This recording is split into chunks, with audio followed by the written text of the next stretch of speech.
Para poder aplicar el segundo caso de factoreo, que se llama factor común en grupos, lo que hacemos es separar al polinomio en grupos con la misma cantidad de términos, de manera que cada subgrupo, ¿sí?, tenga un factor común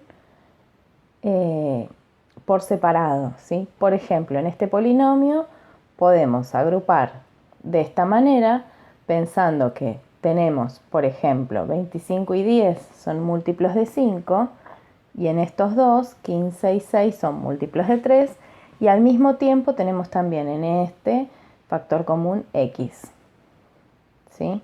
Entonces, empezamos armando dos grupos y trabajando con cada grupo como si fuese un polinomio independiente en el que vamos a sacar factor común, ¿sí? En este caso, como dijimos recién, en el primer grupo tienen como factor común la x y además son múltiplos de 5. Y en el segundo grupo tienen los coeficientes son múltiplos de 3. Entonces, lo que vamos a hacer es sacar factor común. Una vez que elegimos los grupos, sacamos factor común por separado. En este, ¿sí?, en el primero, como dijimos, tenemos factor común 5 y factor común x. Entonces lo que hacemos ahora es ir dividiendo cada polinomio, cada coeficiente por el coeficiente que sacamos de factor común y restando los exponentes, ¿sí? La expresión que nos queda una vez que sacamos factor común, por ejemplo, acá dividimos por 5, hicimos 25 dividido 5 nos dio 5, 10 dividido 5 nos dio 2.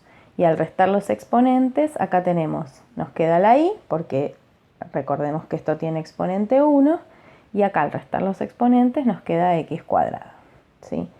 Si miramos bien, estas dos expresiones que nos quedan son iguales.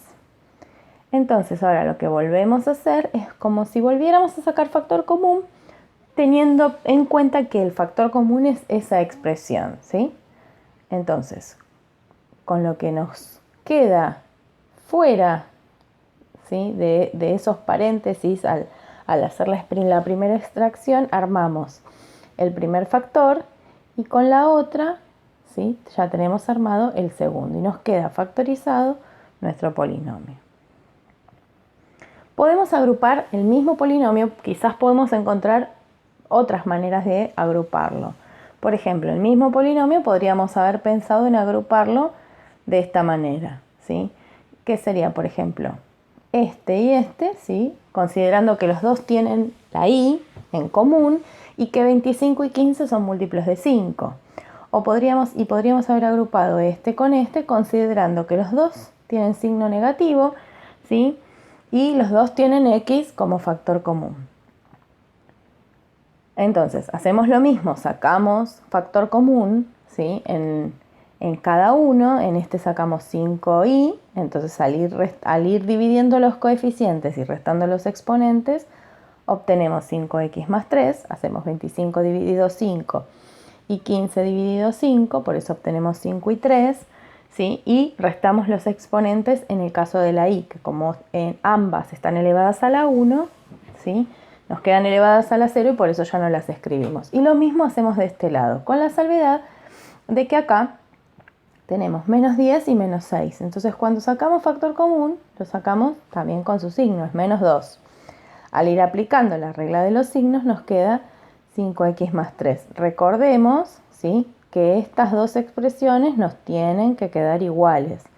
Entonces cuando armamos el resultado, ¿sí?, lo hacemos con las expresiones que tenemos aquí afuera, 5y menos 2x cuadrado, y con el paréntesis que tenemos de factor común, armamos el segundo factor, ¿sí? Nos quedaría, y fíjense que nos queda igual que en el ejemplo anterior, solo que en este proceso ordenamos de otra manera.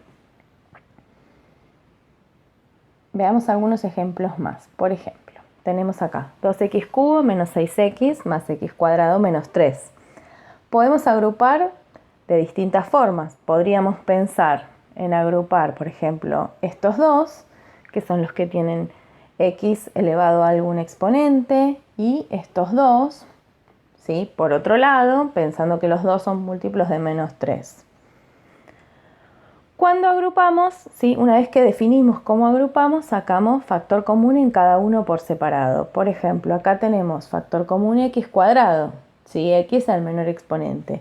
Y acá tenemos factor común menos 3. Al hacer la factorización, ¿sí? En cada grupo por separado nos quedan estos dos. Estas dos expresiones nos quedan iguales, entonces volvemos ahora a aplicar, a hacer el resultado, ¿sí? Nos quedaría x cuadrado menos 3, que son los dos valores que tenemos, los dos factores que sacamos antes, ¿sí? Por 2x más 1. Vamos a hacer un último ejemplo. ¿Sí? Acá podemos agrupar, por ejemplo, las dos expresiones que tienen 2 tercios por un lado y x cuadrado y x por otro. Sacamos factor común 2 tercios en la primera expresión y x a la cuarta, ¿sí? Acuérdense que es x con el menor exponente, luego al ir dividiendo los coeficientes y restando los exponentes, acá nos queda x más 1. Y en este segundo grupo que tenemos, sacamos factor común x, al ir restando los exponentes y haciendo las divisiones, nos queda también x más 1. Entonces ahora al armar el resultado, uno de los factores va a ser x más 1 y el otro va a estar formado por los elementos que están multiplicando fuera de esos paréntesis. ¿Sí? 2 tercios x a la cuarta más x por x más 1.